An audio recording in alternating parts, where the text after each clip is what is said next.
We are here today and for the next 2 days to come and reflect on the biggest national economic discussion in our nation. It is worth noting that Kenya Trade Week has been scheduled to take place simultaneously with the COMESA Source 21 event. We therefore extend a warm welcome, and on behalf of His Excellency, the President of the Republic of Kenya and the Government of Kenya, to welcome the COMESA family and all the participants to this very important forum. As you've heard, His Excellency the President was supposed to be and preside over this occasion, but he asked me to step in for him because of exigencies of duty, and he will be here on Wednesday for the COMESA Source 21 event. We gather here for Trade Week 2019 under the reality of the Africa Free Trade Area, and we must factor in this remarkable opportunity and what it means for Kenyan trade. It is important that we act early and decisively to claim a strong position in this 1.3 billion people and $3.4 trillion marketplace. To achieve this, it is important to develop a national strategy to guide our approach, and it is my hope that the Ministry of Trade is already well engaged in this task. Trade is central to our national development and economic aspirations. Consequently, it is vital that we explore all avenues to expand the reach and the value of Kenyan products both within and without our borders. Trade is a cross-cutting enabler for the Big Four agenda, that is manufacturing, food security, affordable housing, and universal health care. It is the way to create jobs and opportunities that we so dearly need.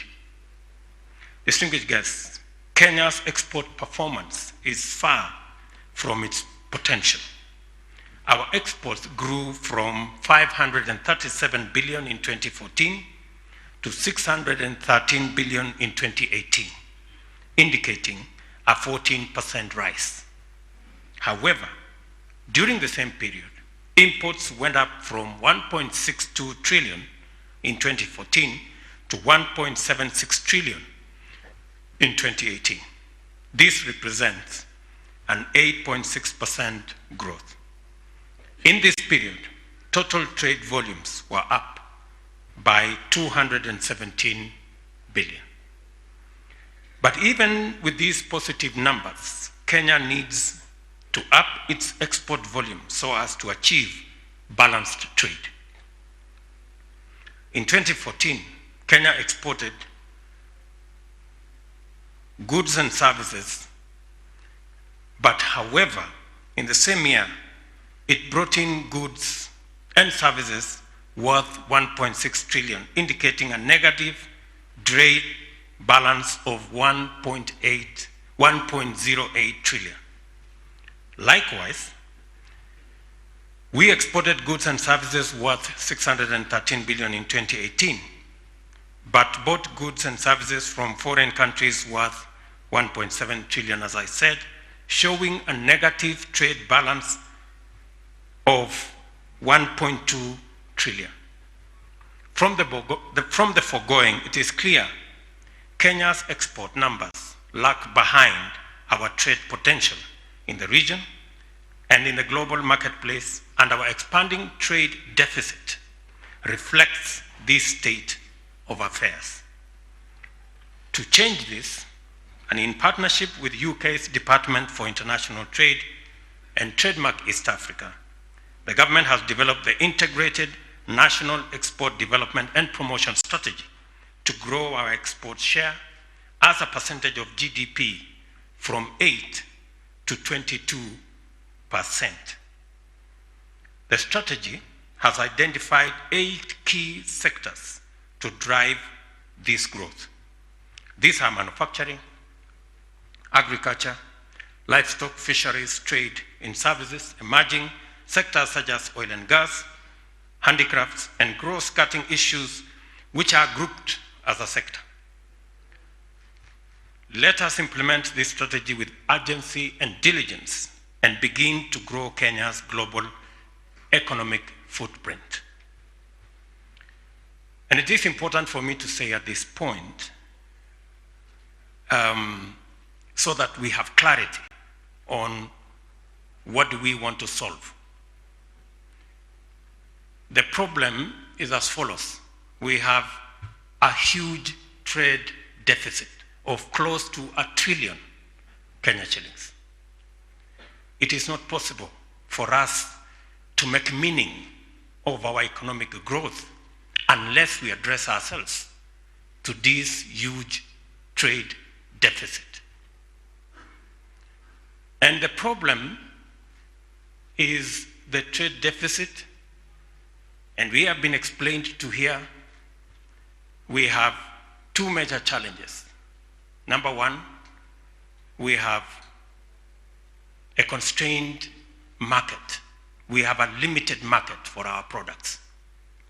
And then we have a limited diversity of the products we can export. And the third problem is that most of what we export is raw, in its raw form. It's not processed. So the challenge and the problem is as clear as it is. And what are we doing about it so that we don't look like we do not have a plan? To deal with the problem of market access. That is why today we are celebrating the Continental Africa Free Trade Area that brings together the whole continent, a population of 1.3 billion, and a GDP of $3.4 trillion. So what we need to do at the moment is not to continue to be in the past and make the same argument we made yesterday about market access. We must now take the real opportunity that exists in the Continental Africa Free Trade Area and position ourselves to access that market and take advantage of that market. I think that is as clear as it can get. The second issue is the reason why we formulated the Big Four. Food security and manufacturing were supposed to address the other 2 challenges. Number one is to expand the array of products that are available for us to export. And that is why today, working with county governments, we are looking at diversification so that it's not just tea and coffee. We bring on board macadamia, we bring on board avocado, we bring on board other products, because that is the best way we are going to expand our products, as the PS told us, so that we can have access to greater market. We cannot export what we are not producing. So we have to step back, work with counties, produce a bigger array of products, and so that we can expand our reach for the market. And thirdly, that's why manufacturing become a very big component of our plan going forward, so that we do not just export, but we export what is processed. And therefore, our private sector, and Peter Munya has said here clearly, you have seen in our budget this year, we have concrete proposals on how to promote our processing and manufacturing sector. We have clear interventions we have foregone revenue in some areas because we need to strike a balance between what we ask of the taxman and what we need to give up so that our manufacturing and our private sector can expand their manufacturing capacity. So I think really, as has been said here, we have all the blocks in place. So it is up to all of us now, and everybody playing their role. And I'm happy we have the Kenya Private Sector KEPSA here. We have Kenya Association of Manufacturers here. We have our friend Ngatia and his team in the room. And therefore, from next year, we will not be having a discussion about what to be done. From next year, we will be measuring results and success. And I hope that is what is going to happen next year. And again, to mention what has been said by Trademark East Africa. In 2013, it used to take 21 days to move goods from Mombasa to Malaba. Today, it takes a third of that. It takes 6 days. There is progress, but there is room for even greater progress. We need just to stretch what gets done. During bilateral and regional and multilateral trade negotiations, our ambition for more market access are often hamstrung by stringent technical regulations, standards, and sanitary and phytosanitary measures. These numbers are not impressive if we are to grow our economy and create jobs. And this trend does not only affect Kenya. Most African countries suffer the same imbalance of trade. Intra-Africa trade is slightly over 13%, while Africa's share of global trade is less than 5%. Africa imports more goods from the rest of the world and exports less. Raw materials comprising mainly of crude petroleum oils and gases, semi-processed minerals, and agricultural produce dominate our exports. The products would be crucial for employment, value, and wealth creation through processing and manufacturing. Conversely, a large percentage of Africa's imports is comprised of refined petroleum oils, heavy industrial machinery and equipment, motor vehicles, and various manufactured products. We must come up with measures that promote balanced trade, not only for Kenya, but also for Africa. Currently, the balance of trade is in favor of our trading partners in the West. Regional and continental integration is critical to our trade development and expansion agenda. Our COMESA is therefore a vital pillar of our vision.